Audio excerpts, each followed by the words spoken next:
जितना जिए के बा उतना जिले, कहा कि बहुत ही जल्दी तोहर खेल खत्म हो जाए। कि जितना जिए के बा उतना जिले, कहा कि बहुत ही जल्दी तोहर खेल खत्म हो जाए। आ तोरा नहीं के पता हमरा बारे में तो अखबार उठा के देख ले, रोजाना ये महतो जी के नाम पेपर में आवेला।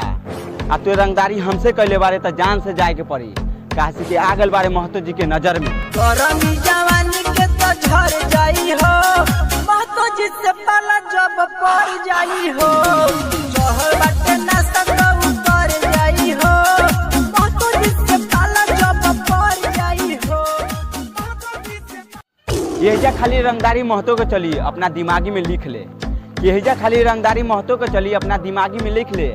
आ बेटा जिंदगी जिए के इतना ही शौक बा ना, ते महतो जी के बात माने के सीख ले। अरे ठोकले पके से ना होला, अरे ठोकले पके से ना होला, हवे तो महतो के टोला। ठोकले पके 501 मुमताज हते तो ढेर मत आई, कि 501 मुमताज हते तो ढेर मत आई।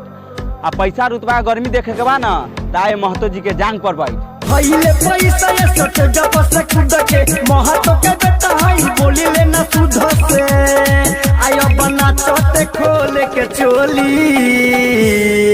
सुनो जे भी और केस्टा में बोली ओके मारो दे। खाए वाला तो बहुत कुछ मिली, लेकिन असली मजा न दी पान जैसा।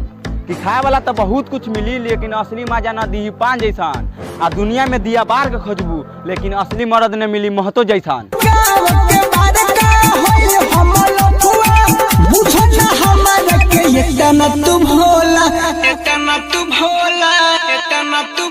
अरे ठोकले पके से ना होला, अरे ठोकले पके से ना होला, हवे